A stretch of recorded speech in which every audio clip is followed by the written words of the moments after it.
Ta-da!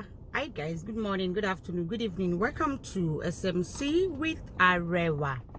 Guys, I hope you're fine. Welcome to my channel. If you're new, kindly click on that subscribe button and don't forget to on your notification bell so you can get notified whenever I post a new video. Then you can come and check it out. Also, this is a Yoruba and English channel, so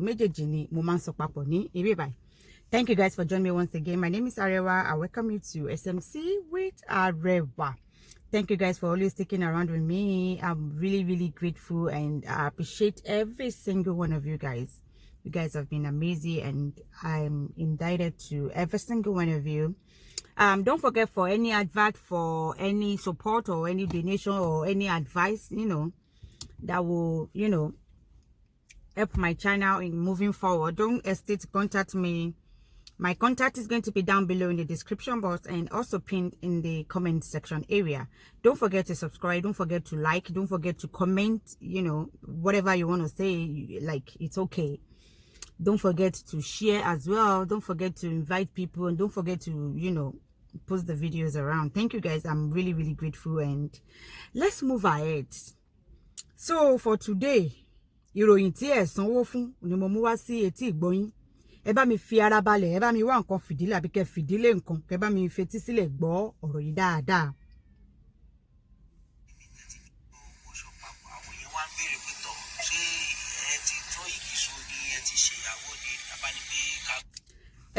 Risikatu, before we move on, the voice is a Risikatu, the woman with the blue eye. So she, we saw a recent picture, photo shoot of her and her husband, wearing this ashoke, in this lovey-dovey, like everything is just listening, and I was shipping whatever I want to ship in.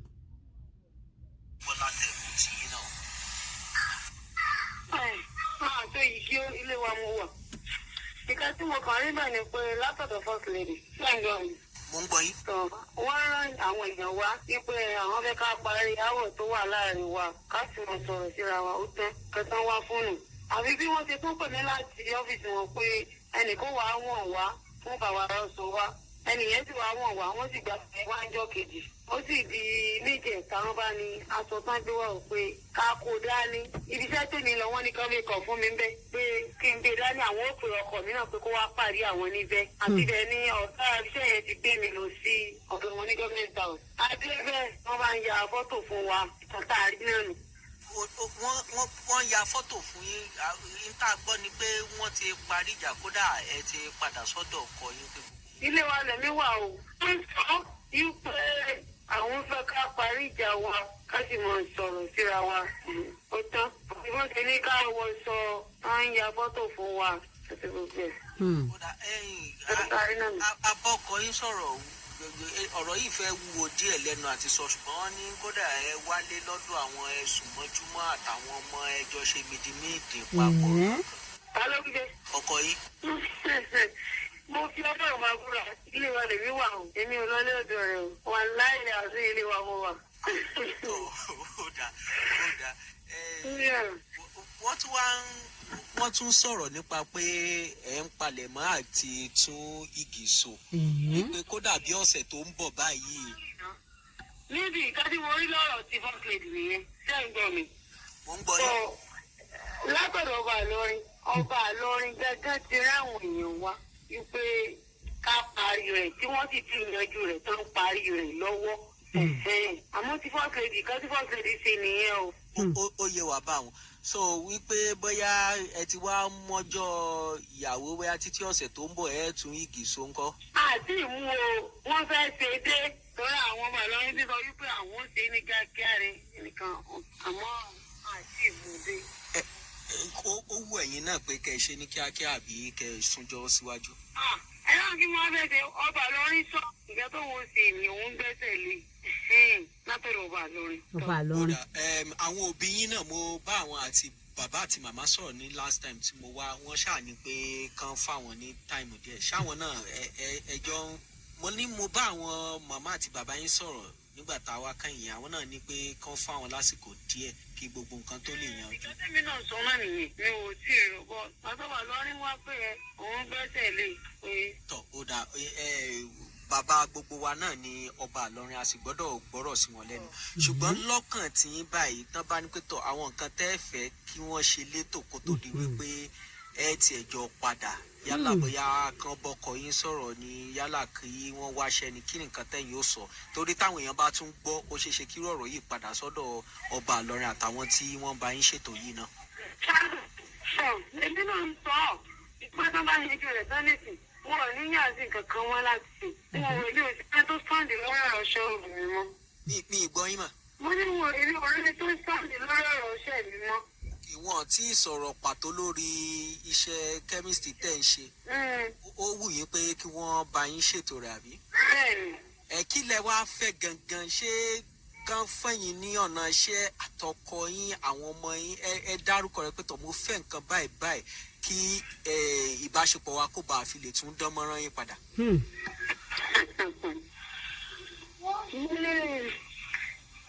Ìkan tó ṣẹlẹ̀ ni pé nígbà máa ṣe tẹnu mọ́ pé ń tẹ̀lé ọ̀sán àwọn ọmọ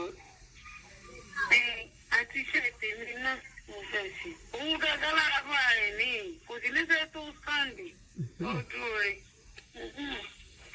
Tọ́ ó dà, ẹ ṣeun púpọ̀, Ọlọ́run á bá wa pẹ̀lú. Tó dàbọ̀.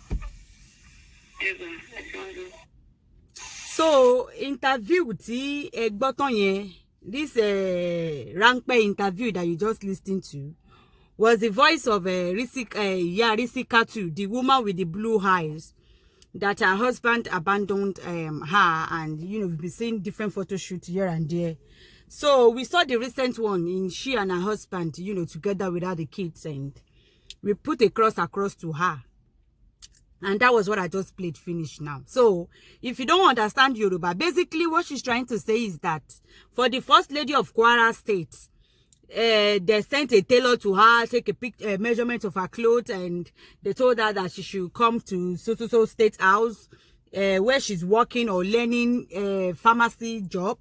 Our girl drove her there. She got there. She met her husband there, dressed, and they told they invited somebody to make a makeup for her. They started makeup for her and her husband, trying to reconcile them, and photo shoot here and there, and that was it. Now the husband later said, she's back to his house, so they've started, jolly together. She said that's a big lie, that she's staying in her parents' place, her place. She's not back to the husband's house.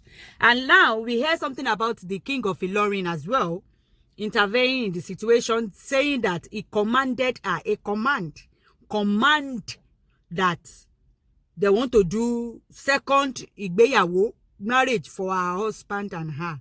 They want to do second nikai. They want to do túmígbé. Wọ́n fẹ́ tú ìyìgì ṣe. Ẹ bá mi sọ òyìnbó yẹn sísàlẹ̀ yẹn. Fáwọn tí mi ò mọ̀ bí mo ti fẹ́ sọ òyìnbó túmígbé àbí tú ìyìgì ṣe. So he said the king, that she has no choice. So it is not as if it's coming to her mind, but the king commanded her. It's a command. Hey! So nǹkan tí mo gbọ́ nìyẹn tí mo fi ní pé kí n mú wá, kémi náà tún jẹ́ kí ni pé kẹ́yìn náà tún rí gbọ́. Ẹ jọ̀ọ́ ẹ bá wa bèèrè ní ọwọ́, the king instructed you with a command, like he's the owner of your life. Oh my dad, for education and exposure, thank God for education and exposure. Where was this king when your husband abandoned you and your daughters? Like, where was this king? Now you are in the limelight, and suddenly he feels he can, impose his power on you. Where is all this king? Níbo ni ọba Ìlọrin wà nígbà tí ọmọkùnrin yìí tó fi ẹlẹ̀ pẹ̀lú àwọn ọmọ? Àwọn ọmọ ò sí nínú school, níbo ni ọba Ìlọrin wà nítorí Ọlọ́run? Ó wá jẹ́jẹ́, Ọlọ́run wá jẹ́jẹ́ wá gbé ẹ. Suddenly ọba Ìlọrin wá náà fẹ́ gbẹ́sẹ̀ lé ẹ, ipe kò pẹ́ ipon fẹ́ ṣe tú mi gbé fún wa tí ọkọ ẹ̀ tọ́kọ ò níṣẹ́ lọ́wọ́, tí wọ́n gan ò tí rí stand. This woman is fighting, forcing this woman to go back to her husband. Please, let them stop forcing this woman to go back to her husband. She's more interested in building her career and getting a better life for her children. She does not even seem like she's interested in running back to the man's house. And all these people, you see people coming from left and right, acting as if they are acting in the best interest for her which me, I don't think so. I'm sorry, I might be wrong, but me, I don't think so. Èmi ò rò bẹ́ẹ̀ o. Ó lè ṣẹlẹ̀ bẹ́ẹ̀ ṣùgbọ́n èmi ò rò bẹ́ẹ̀. Nítorí wípé níbo ni king yìí wà? Níbo ni gbogbo àwọn people yìí wà? Suddenly, the first lady of Kwara State, all she could do is we just see different photo shoot up and down. Would you people help this lady more than that? Like, ẹjọ́, tẹ́ bá máa ṣe oore, kẹ́ ṣe oore gidi fún ọmọbìnrin yìí. Kó máa parí ìjà pẹ̀lú ọkọ up and down kan ní ìṣòro ayé tó ní. Running back to her husband's house is not the priority to her. And me, I don't understand this king, this Oba Illorin that just suddenly is interested in her case. When the whole world is already aware of her case. Suddenly, Oba Illorin just resurrects and instructed, commanded ni o, commanded. Torí Ọba gbẹ́sẹ̀ lé kíni. Gbẹ́sẹ̀ lé pé kó wá ṣe tú mi gbé. Àwọn ọmọ Ìlọrin parapọ̀ láti ṣe tú mi gbé fún wa tọkọ ẹ̀. Wọ́n fẹ́ ṣe party fún yín kẹ́ tú mi gbé. Tí ọkọ ò tí ní iṣẹ́ tó stand, tí wọ̀gùn ò tí ní iṣẹ́ tó stand. Nobody is even coming forward at scholarship for our children or putting the children back into school or even trying to get her maybe a shop, and she says she's into pharmacy. Big pharmacy. Ọba Ìlọrin ò ṣe yẹn fún ẹ. Ọba Ìlọrin ò ṣe pé okay o. Ó yá gba ìsọ̀ yìí o. Pharmacy yìí ẹ lọ ṣí ní orúkọ mi tí mo fún wa àti àwọn ọmọ ẹ ní school báyìí ni mo ti gbé scholarship kalẹ̀. Ọba Ìlọrin ò ṣe yẹn. Wọ́n ní pé wọ́n gbẹ́sẹ̀ lé ẹ, wọ́n fẹ́ ṣe tú mi gbé fún wa àti ìyàwó ẹ. Kí ló ń jẹ́ bẹ́ẹ̀? Níbo ni Ọba Ìlọrin wà táwọn ọmọ ò sí ní school? Níbo ni Ọba Ìlọrin yìí wà tó ń gbẹ́sẹ̀ lé ẹ nísìn nígbà tí ọkọ ẹ sá lọ tó fi wà tàn wọ́n mọ́lẹ̀ nítorí ojú búlù tí wọ́n ní? Níbo ni Ọba Ìlọrin wà nígbà tẹ́bi ń pa ẹ́? Àbí níbo lọ́ba Ìlọrin wà nígbà tó bíbejì tí ìkànnú wọn padà lọ ti rí pé wó pérí nítorí pé kò sí ìtọ́jú tọkọ sá lọ? Ọba Ìlọrin ń kọ́. Ọba Ìlọrin ò ìgbà yẹn, Ọba Ìlọrin ò wà wí ẹ̀. Suddenly nígbà tí Ọlọ́run ti wá fẹ́ gbé ògùn ẹ yọ, Ọba Ìlọrin wá dáwọn fẹ́ ṣe kíni, àwọn fẹ́ dá ẹ padà. Àwọn fẹ́ gbẹ́sẹ̀ lé, àwọn fẹ́ dá ẹ padà. Tí jẹ́ pé tí ó dé lòdì sí nǹkan tó fẹ́, ọdún ìyá Rísíkátù adult nìyẹn. Because you are an adult now, I believe that you definitely know what is good for you or what is not good for you. But because of lack of exposure and education, sometimes your resources is limited. Àbí reasoning dẹ̀ ní ká sọ pé ó wà limited, and you are even surrounded with people of like minds. So I don't know if even me, I will never even accept your parent to allow you to go back just like that, because this guy, according to another information, this guy has impregnated another lady somewhere. Ó ti fún yàn kan lóyún again. Ọjọ́ sọ pé òun kọ́ lòun lóyún ẹni náà, a mọ̀ pé gbogbo wa la mọ̀ bó ṣe ń lọ. So suddenly nígbà tí Ọlọ́run fẹ́ dìídì fẹ́ gbé ògo ẹ yọ, ìwọ fúnra ara ẹ má fọwọ́ ara ẹ ṣe ra ẹ o. Má fi ọwọ́ ara ẹ, kò sí ọkọ ẹ ò sá lọ, ìyá bàbá Rísíkátù ò sá lọ sí anywhere. Tú mi gbé kọ́ ní ìṣòro ayé ìwọ àtọkọ ẹ náà nísìn. Ìwọ àtọkọ ẹ, anybody tó bá pè ẹ pé ẹ fẹ́ parí ìjà. Ṣé ìwọ àtọkọ ẹ jọ ń jà ní ẹ̀jọ̀ ìjà? Sọ fáwọn èèyàn pé ẹ jà. Ìwọ àtọkọ ẹ jà nígbà míì èèyàn kàn máa ń fúnra èèyàn ní space ni. Ó máa ń ṣẹlẹ̀. Kò sí big deal tó wà níbẹ̀. Nítorí wípé bóyá àìkàwé àbá àìríran tó àbí àìrí ìmọ̀ kan tó ń ṣẹlẹ̀. Òun lè ṣe nìyẹn ṣe níhùn sáwọn èèyàn. Tó má ti pẹ̀ wọ́n fẹ́ parí ìjà, sọ fún wọn pé ìwọ àti ọkọ ẹ kò síjà láàrin yín, ẹ̀ ń sọ̀rọ̀.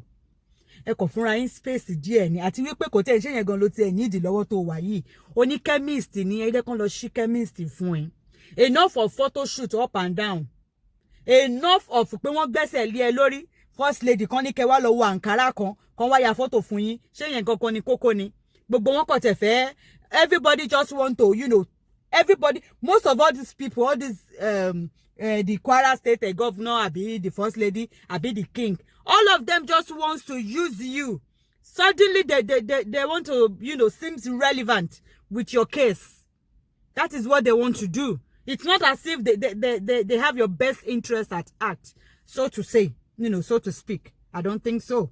So they just want to bóyá kankan ní pé bóyá wọ́n kàn fẹ́ sáré jáde ni, because níbo ni ọba yìí wà nígbà tí kò sí gbogbo publicity yìí, ìràwọ̀ ẹ̀ ti wá tàn. Ọba Ìlọrin fẹ́ wá ṣe pé wọ́n fẹ́ wá bọ́ sí káwọn náà fẹ́ most of our people you want ní best interest at lato, you need a very good advisor so you can seize this moment to make something out of it.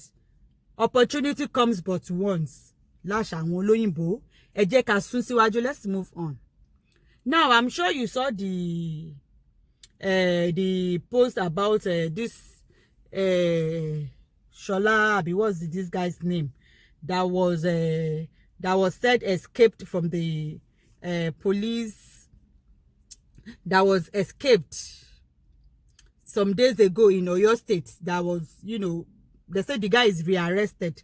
But tó ń pààyàn kiri ní Oyo State yẹn. That said was like he escaped from Oyo State police compound, and they said suddenly, because of all the noise and everything, suddenly they said they have rearrested him. Now I'm going to put the two pictures together. I want you to look at these two pictures. Is it the same person? Because it looks different. But apart from that, another way Timotuwa roll on it, like, I mean, after this huge protest, suddenly these people brought him out from where they kept him. Because I wonder, how can someone escape from that same city and still reside in that same city? I mean, even if tó bá tẹ̀ jẹ́ pé ẹni yẹn pé bóyá kò ní ọpọlọ, mi ò rò pé èèyàn kan máa escape nínú ìlú kan, nínú ọgbà kan, wà tí wá ìgbà tó wá escape yẹn, wà tí wà nínú ìlú yẹn, ó ti ní rìn síwájú. I mean, ẹ jẹ́ ká tún wò bẹ́ẹ̀, because ẹ mọ̀ pé Naija tá wà yìí oríṣiríṣi nǹkan ló ṣẹlẹ̀. Àwọn ìgbà táwọn èèyàn protest, táriwo palẹ̀ lórí bá ló ṣe máa kúrò, kíní kan kí bá lè ṣe máa escape, ni wọ́n suddenly lọ gbé jáde. Ó dẹ̀ ti gẹrun gan tó ti look different bákan bákan. Àmọ́ ṣóhun gan lẹni tó tún wá gbé jáde ká tún wò dáadáa. Báwo ló ṣe rọrùn fún láti just escape bẹ́ẹ̀ yẹn? I mean, ọ̀rọ̀ yẹn ó ń sound bákan bákan. Ó tún wá escape, ó tún wà nínú ìlú tó ti escape yẹn tán tún wá rí mú. I don't understand you. How someone will escape from that same city and still reside in that same city till the person was regotten in that same city. Like, mo kàn ní pé ká tún rò lọ bẹ́ẹ̀ ni o. Let's move on. I don't have much to say, but I want us to ponder on something. You know, we normally hear the Africa saying that your ancestors, so to speak, sold, during this slave trade, sold people for exchange of mirrors. You hear it all over, like literally in Africa countries. So I'm like, I mean, I want us to get something right. Modern mirrors did not come, until late the 60s, until late 16th. I mean, the 16th century.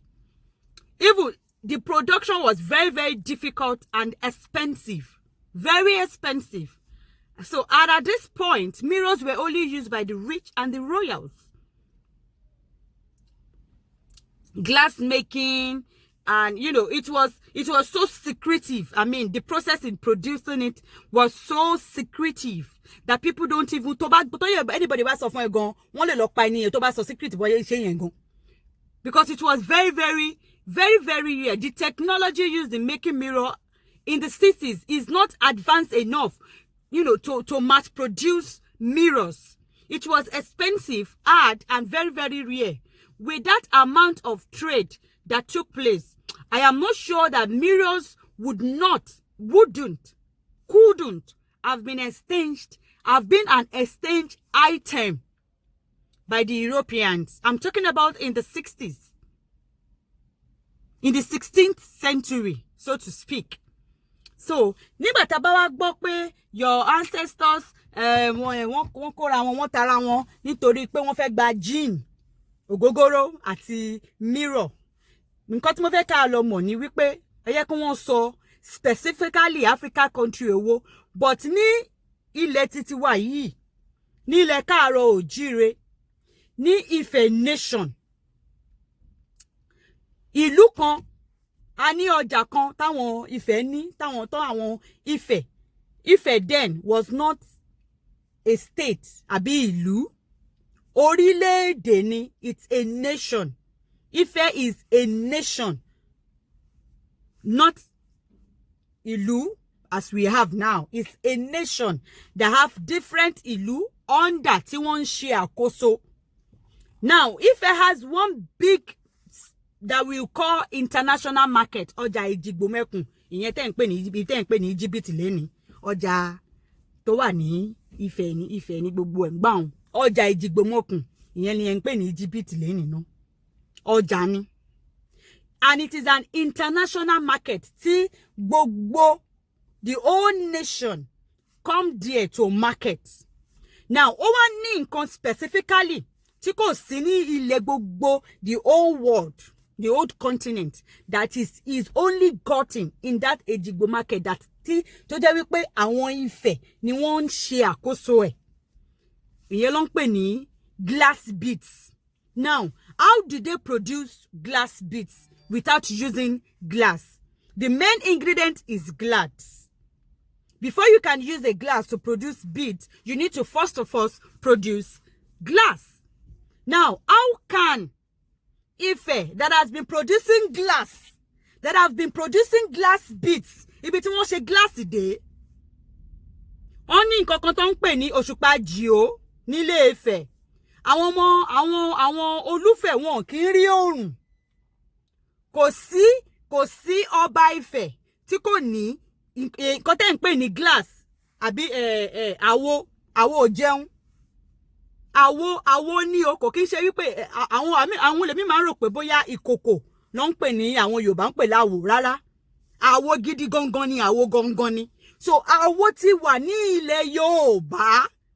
Mi ò wá rò pé àwọn bàbá yín, àwọn ancestors yín fẹ́ wá tí wọ́n máa tara wọn lẹ́rú nítorí àwo, nítorí gíláàsì tí wọ́n ní, tí wọ́n ti ń produce, tí ìlú èmi ò ti produce ẹ̀. Ilé Ifẹ̀ nìkan ló ti ń tà á. Ilé Ifẹ̀ nìkan ló ti ń ṣe ìlẹ̀kẹ̀ beads. Ilé Ifẹ̀ nìkan ni. Àti kinní kan, spices kan, kò sí gbogbo orílẹ̀ àgbáyé yìí. Bó o fẹ́ jẹun, bó o sì kìíní, wọ́n need spice yẹn. Kò sí gbogbo nǹkan tó fẹ́ ṣe, wọ́n need spice yẹn. Ìyèrè, àwọn ìlú kan, àwọn Oǹdó máa ń pè ní ìyèrè. Mi ò mọ̀ nǹkan táwọn ìlú èmi ń pè é. But spice yẹn wà lára àwọn spice tó fi ń ṣe pepper soup láyé ìsìn yìí. Àwọn Ìgbò ló máa ń gbìn. Kò sí gbogbo orílẹ̀ àgbáyé ìyọjà Ìjìgbòmẹ̀kùn yẹn nìkan òun ló ti lè ríra. International market ní ọjà Ìjìgbò tí gbogbo orílẹ̀-èdè wa ń nájà ní ibẹ̀. So tó máa sọ pé àwọn ancestors yìí tara wọn láti gba gíláàsì àbí láti gba ògógóró. Ṣó ògógóró tán ti ń ṣe látọdún wo? Ṣó ògógóró náà kọ́ làwọn ní fàbú àbí àrọ́bá àbí kì í sọ pé fàbú tí wọ́n ń pa fún wa pé Ọbàtálá mọ tí yó ó mọ ẹmu yó. Kí ló fi ń ṣe ògógóró?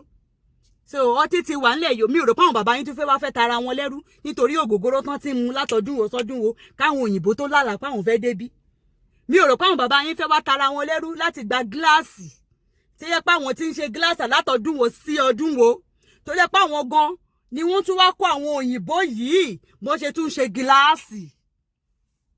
So tó máa ń sọ níbi tẹ́ ẹ bá dúró sí pé àwọn bàbá yín tara wọn lẹ́rú nítorí gíláàsì, ẹni kan máa là á, ẹni kan wà more specific kí wọ́n ṣàlàyé ìlú wo ni wọ́n ti ń tara wọn lẹ́rú torí gíláàsì. Torí nílẹ̀ Káàárọ̀ Oòjíire yìí o, mi ò rò pé yẹn ṣẹlẹ̀.